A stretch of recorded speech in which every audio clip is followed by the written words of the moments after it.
ಖರ್ಗೆ ವಿರುದ್ಧ ಪ್ರತಾಪ್ ಸಿಂಹ ವಾಗ್ದಾಳಿ. ಉಗ್ರ ಸಂಘಟನೆಗಳನ್ನ ವಿಶ್ವಸಂಸ್ಥೆ ಘೋಷಣೆಯನ್ನ ಮಾಡಿದೆ. ಇಲ್ಲಿ ಪ್ರಿಯಾಂಕ್ ಖರ್ಗೆ ವಿರುದ್ಧ ಪ್ರತಾಪ್ ಸಿಂಹ ವಾಗ್ದಾಳಿಯನ್ನ ಮಾಡಿದ್ದಾರೆ. ಉಗ್ರ ಸಂಘಟನೆಗಳನ್ನ ವಿಶ್ವಸಂಸ್ಥೆ ಘೋಷಣೆಯನ್ನ ಮಾಡಿದೆ. ಇನ್ನು ವಿಶ್ವಸಂಸ್ಥೆ ಘೋಷಿಸಿರುವ ಸಂಘಟನೆಗಳಲ್ಲಿ ಆರ್ಎಸ್ಎಸ್ ಇದೆಯಾ? ಹಾಗಾದ್ರೆ ಈ ಅಭಿವೃದ್ಧಿಯ ಬಗ್ಗೆ ಒಂದು ಬಾರಿಯೂ ಎದೆ ತಟ್ಟಿ ಹೇಳಿಲ್ಲ. ಆದ್ರೆ ಇಲ್ಲಿ ಇವರು ರಾಜ್ಯದ ಜನತೆಗೆ ನಿಮ್ಮ ಇಲಾಖೆಯ ಬಗ್ಗೆ ಮಾಹಿತಿಯನ್ನ ನೀಡಿ, ಇನ್ನು ಸರ್ಕಾರ ತಾನು ಮಾಡಿದ ಕೆಲಸದ ಬಗ್ಗೆ ಮಾತನಾಡ್ತಾ ಇಲ್ಲ. ಆದ್ರೆ ಎಲ್ಲಾ ಕಡೆ ಆರ್ಎಸ್ಎಸ್ ಬ್ಯಾನ್ ಮಾಡ್ತೀವಿ ಅಂತ ಹೇಳ್ತಾ ಇದ್ದಾರೆ. ಕಲಬುರಗಿಯಲ್ಲಿ 45 ವರ್ಷ ಅಪ್ಪ ಮಗ ಆಡಳಿತವನ್ನ ಮಾಡಿದ್ರು. ಆದರೂ ಕಲಬುರಗಿ ಜಿಲ್ಲೆ ಯಾಕೆ ಇನ್ನೂ ಕೂಡ ಹಿಂದುಳಿದಿದೆ ಅಂತ ಹೇಳಿ ಪ್ರಶ್ನೆ ಮಾಡಿದ್ದಾರೆ. ನೀವಂತೂ ವಿದ್ಯೆ ಕಲಿಯಲಿಲ್ಲ, ಕಲಿತವರಿಗೆ ಕೆಲಸವನ್ನ ಕೊಡಿಸಿ. ಮೈಸೂರಿನಲ್ಲಿ ಮಾಜಿ ಸಂಸದ ಪ್ರತಾಪ್ ಸಿಂಹ ವಾಗ್ದಾಳಿಯನ್ನ ನಡೆಸಿರುವಂತದ್ದು. ಗ್ರಾಮಗಳ ಅಭಿವೃದ್ಧಿಯೂ ಕೂಡ ಅದರ ಸಂಪೂರ್ಣ ಜವಾಬ್ದಾರಿಯನ್ನು ಅವರಿಗೆ ಕೊಟ್ಟರು. ಅದರ ಜೊತೆಗೆ ಅವರಿಗೆ ITBT ಮಿನಿಸ್ಟ್ರಿ ಕೊಟ್ಟರು.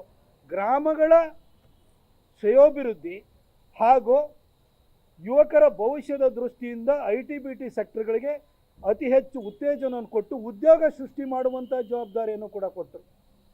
ಆದರೆ 2.5 ವರ್ಷದಲ್ಲಿ ಪ್ರಿಯಾಂಕಾ ಖರ್ಗೆ ತಾನು ಮಾಡಿದಂತಹ ಕೆಲಸದ ಬಗ್ಗೆ, ಸಾಧನೆ ಬಗ್ಗೆ ಒಂದಾದರೂ ಪತ್ರಿಕಾಗೋಷ್ಠಿಯನ್ನು ಕರೆದಿದ್ದಾರೆ. ತಾನು ಇಂಥ ಒಂದು ಶ್ಲಾಘನೀಯ ಕೆಲಸವನ್ನು ಮಾಡಿದ್ದೀನಿ ಅಂತ ಹೇಳಿ ಯಾವತ್ತಾರೆ ಎದೆ ತಟ್ಟಿ ಹೇಳಿದ್ದಾರೆ. ಆದರೆ ಪ್ರಿಯಾಂಕಾ ಖರ್ಗೆ 2.5 ವರ್ಷದಿಂದಲೂ ಪ್ರತಿನಿತ್ಯನೂ ಕೂಡ BJP ಬೈಯೋದು, RSS ಬೈಯೋದು, ಸಂಘ ಪರಿವಾರ ಅಂತ ಬೈಯೋದು ಬಿಟ್ಟರೆ ಇನ್ನೇನೂ ಮಾಡಲಿಲ್ಲ. ನಾನಿವತ್ತು ಪ್ರಿಯಾಂಕಾ ಖರ್ಗೆ ಅವ್ರನ್ನ ಕೇಳ್ತೀನಿ, ಪ್ರಿಯಾಂಕಾ ಖರ್ಗೆ ಅವರೇ, ನಿಮ್ಮ ಅಪ್ಪನ ಮೆಚ್ಚೋದಕ್ಕೋಸ್ಕರ 2 ಮಿನಿಸ್ಟ್ರಿ ಕೊಟ್ಟರು. ಆ ಮಿನಿಸ್ಟ್ರಿ ಬಗ್ಗೆ ಒಂದು ದಿನನೂ ಮಾತಾಡಲಿಲ್ಲ.